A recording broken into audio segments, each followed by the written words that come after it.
Right, how's it going? Hope you're good. Quick little video for you today on what a capo is and how you use it. You've probably seen them before.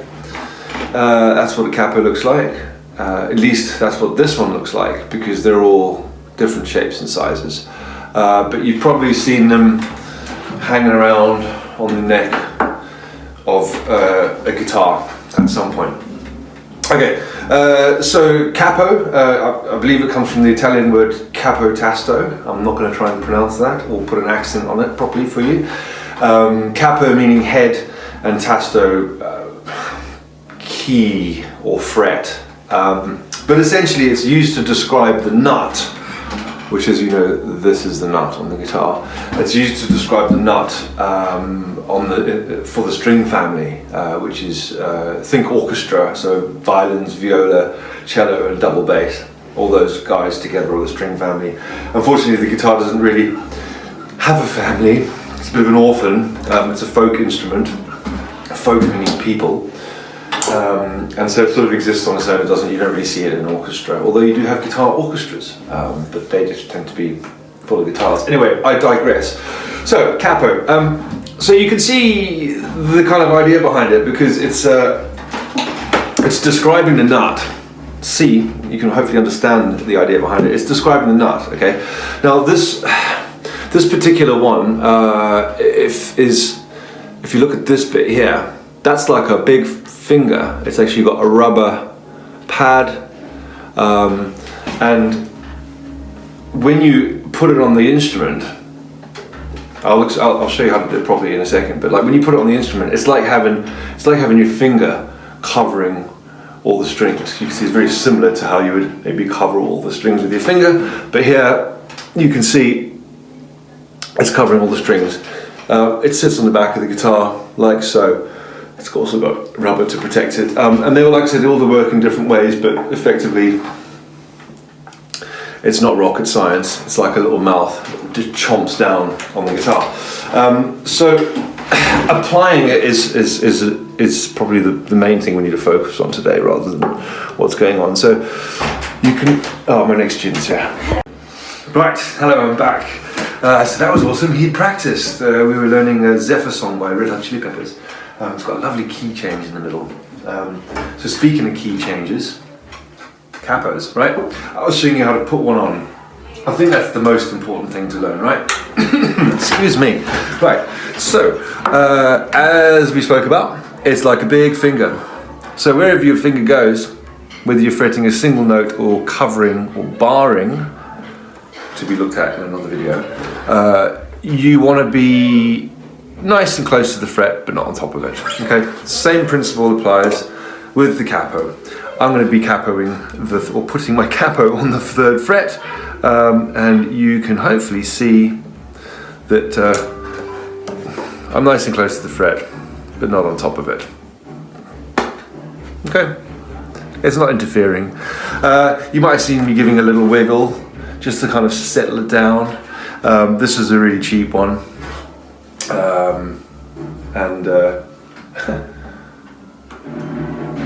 It's seen better days, but I'm just settling it down, making sure it's parallel.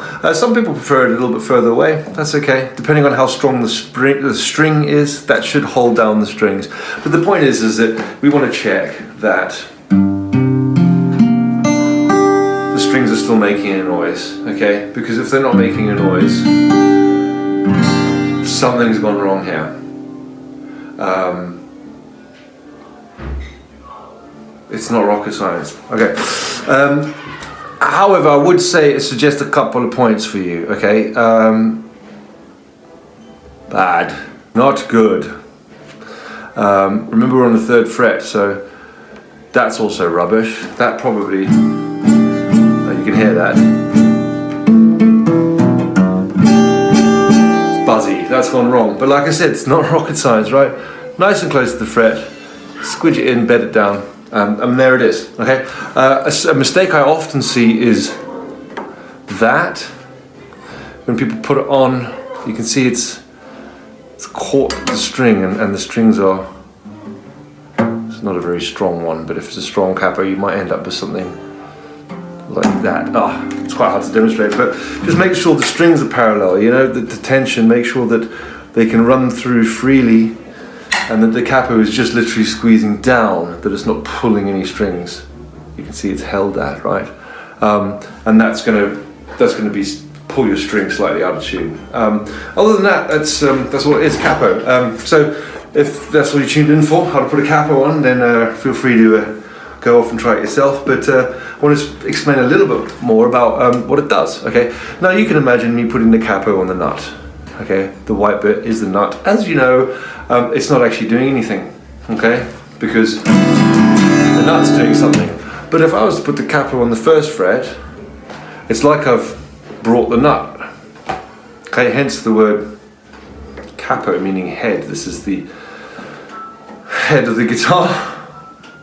That's nonsense. Cancel that. But if I bring it to the first fret, okay, it's brought the nut with. Now if we just listen to what's happening,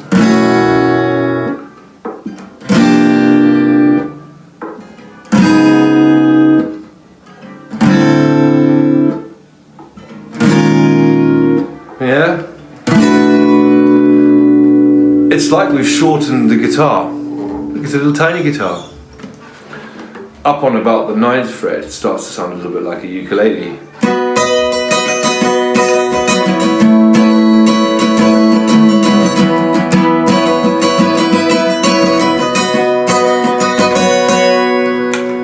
It's a little bit out of tune, but it's cool, isn't it? Pretty.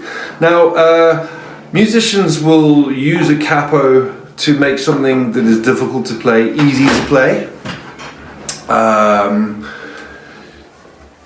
Beginners may find it useful to know that if you were to say be struggling with a difficult chord like a G, it's quite big, right?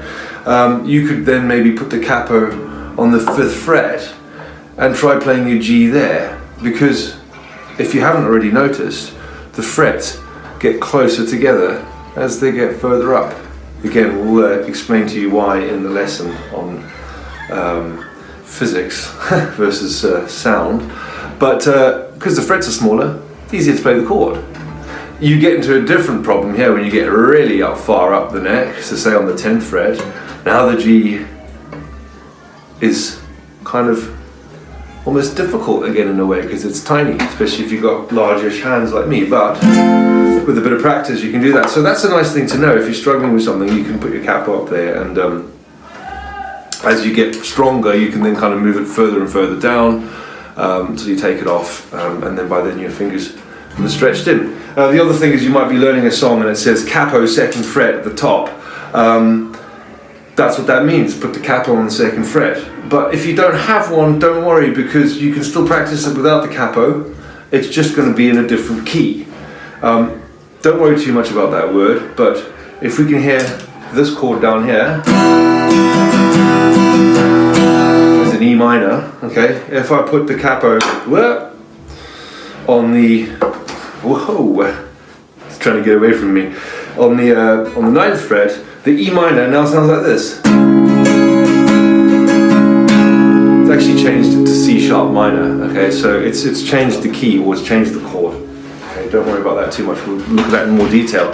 But I suppose one parting shot, what I should explain to you, and I probably should have done this at the beginning, is that like, let's say we're going to put the capo on the 3rd fret again, okay? You need to think of this now as the nut. This is fret 1, this is fret 2, this is fret 3, and this is fret 4. 1, 2, 3, 4, okay? This bit of the guitar no longer exists. It's useless. It doesn't do anything, okay? So all your chords, and this is a big mistake that I also see people making, is that they don't realize that.